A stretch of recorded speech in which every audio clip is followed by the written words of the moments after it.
Hey everybody, Renfail here. Hopefully you're doing well. Just wrapped up our Sunday stream. We just crossed the 30-hour mark into our playthrough for patch 8. We are into Act 2 now.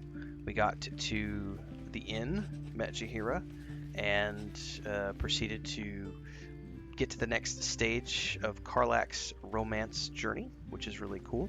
My first playthrough of the game when it came out was my character as a moon druid, an elven moon druid, who romanced Shadowheart and converted her to the good guy's side, along with Gale and Lae'zel, and they were my party members all the way through the game. I never transferred them out. This time around, what's interesting is when the game came out on the Xbox like a year and a half ago, I forget when it was, I did buy the second copy of the game, and I started a second playthrough with a Seldarine Drow sorcerer who was going to romance Karlach, and then that playthrough only got about 30 hours in before I got swept up in other things. As a variety content creator and streamer, there were new releases that happened, and I moved on. And I finally have a gap in my schedule, and so I've been back into Baldur's Gate 3 for the first time since then. And I have a big enough gap in between major releases because things got shifted around that I'm able to do a full playthrough of this throughout the month of June. And so we've gotten a good start at it now. We're about to take a quick break with Expedition 33 and the Days Gone remaster, but then we'll be back at it throughout May with a brief pause on the 15th for the Star Wars Outlaws DLC and Doom the Dark Ages. But otherwise, I've got all the way up until June 5th, which is when I start Dune Awakening, to do a full clear of Baldur's Gate 3. It's very interesting coming back and playing it after so much time has passed. I know a lot of content creators have gone hard and heavy on Baldur's Gate 3 since the game came out, and built the backbone of their channels off of this game. And I probably could have done the same if I wanted to. It's a big enough game that you can definitely do that if you want to, but I like to play lots of different types of games, so and what's interesting is that this is the first game, Baldur's Gate 3 was the first game that made me have an appreciation for turn-based games. I didn't like turn-based games before this game. They are still not my favorite type of game. I will always prefer real-time with pause, but I do appreciate them enough, and I'm very happy to say that because when Obsidian announced that they were going to come back and make the first Pillars of Eternity game, they're adding a turn-based version of that game. They already had a turn-based version of the second Pillars of Eternity game, Deadfire, which was part of that port that came after launch. But they never did it for the first game, and now I want to go back and replay Pillars of Eternity 1 as a turn-based game because Baldur's Gate 3 gave me that appreciation for turn-based games. In addition, I would have never played Wasteland 3. Wasteland 3? I can't remember the name of the game, actually. I would have never played that if it weren't for Baldur's Gate 3. In addition, I wouldn't be as excited as I am for the upcoming Star Wars turn-based tactical game that just got announced at the Star Wars Celebration, Zero Company.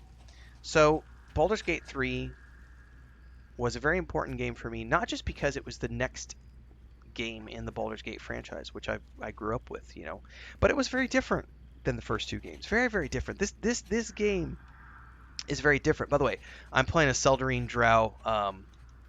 Behind me, you can see in his glorious, he's dual wielding a blade singer, dual wielding scimitars. It's glorious. It's freaking awesome. I'm loving the blade singer. I just love the animations and everything about this character. Woo! I don't know where he just went with that. Really cool stuff here. So I'm having a lot of fun with that, and the new photo mode and everything is just really cool to be able to come in here and take screenshots and do all the things you want to do. Matter of fact, let's maybe I can do that for the screenshot. I don't know, playing around with things.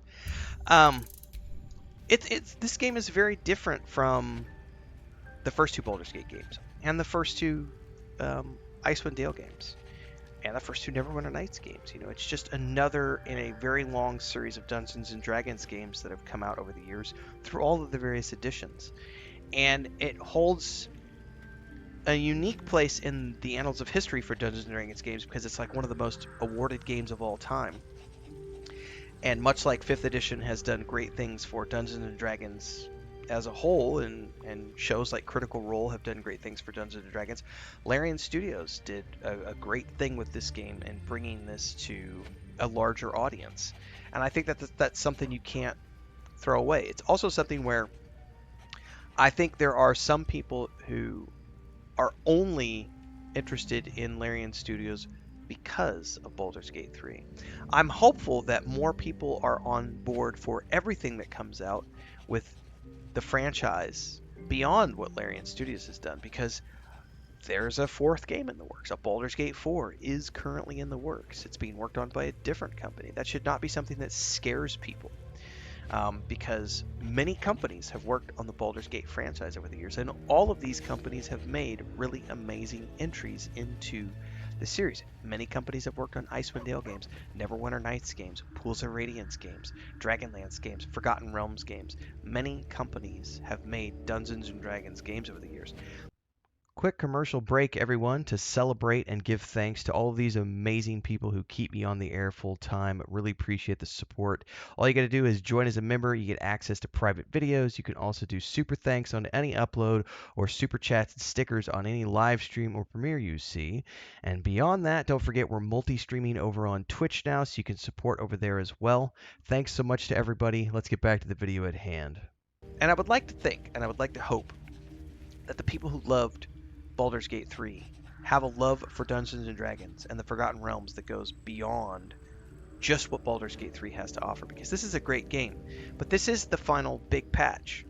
This is the last big thing. Larian is off to work on other things. They have 2 games they're working on. It's really cool to come back and play this game for a full playthrough again after a great amount of time has passed. I could see coming back to this game again in another 2 or 3 years and doing another full playthrough with something else that I had never played before. That's one of the things I really loved about Baldur's Gate 2 and 1, and the Icewind Dale 1 and 2 as well. It was being able to come back to those games over the years and play them over and over and over. Not back to back, but I've probably done 15 playthroughs of Baldur's Gate 1 over the years. I've probably done 8 or 10 playthroughs of Baldur's Gate 2 over the years. I've done 3 or 4. I think it's 3 Pillars of Eternity playthroughs. Dragon Age Origins I've done like 4. Pillars of Eternity 2 I've done 2 full playthroughs, a partial third. Like, big games are really cool when they come along and when there's something special enough to to give you enough inspiration to want to play them more than once. It's a little harder for me these days than it used to be, because my day job revolves around me as a variety content creator, playing new games and focusing on what's next, whether it's on the Xbox, the PlayStation, the PC. Probably add the Switch 2 to the repertoire this fall. Always looking at what's the next interesting RPG, the next interesting game to play. But it's really fun to come back to games when you have the opportunity. It is trickier for me because my job revolves around me playing newer releases, but it's nice when I can manage to fit in something like this and bring it back around again. And I'm looking forward to, another playthrough later on down the road. But in the meantime, I've still got, we just got to Act 2. I'm only 30 hours into this playthrough. I've still got at least another 60 hours minimum that we're going to be going through over the month of May, and of course the rest of April as well. We've got a few more days anyway until Expedition 33 hits. I don't know. I just random thoughts today on Baldur's Gate 3. Its legacy, its impact on me. Hopefully, its impact on Dungeons and Dragons as a whole, bringing that world and the world of Forgotten Realms to more people. And I can't wait for what's next in the Forgotten Realms and Dungeons and Dragons journey. I have been a Dungeons and Dragons fan since I was a kid. I don't care who the current owners are. I really don't. None of that impacts me as a player. I have enjoyed the franchise ever since I was single digits. It's like Star Wars and Star Trek for me, or Middle Earth. I will always be willing to and ready to jump into these worlds when new people come along to introduce amazing games for us to play. So I look forward to wherever the franchise goes next, but there is no doubt that Larian Studios created something special. And it will be very hard, if not impossible, for someone to ever top this, at least for years to come. So in the meantime, we can celebrate what is here, but we can always always, and also look forward to what's coming next down the pipeline for Dungeons and Dragons, and also for Forgotten Realms, for Dragonlance, hopefully at some point down the road, and of course whatever Larian Studios has up their sleeves for their next couple of games. Random thoughts for you this morning on Sunday, everybody. Look forward to seeing you in the next stream, dailies at 5 a.m. on YouTube and Twitch. There's about 8,000 videos on the channel because I do play a lot of games. So hopefully we'll see you in the next one. Stay safe and happy gaming.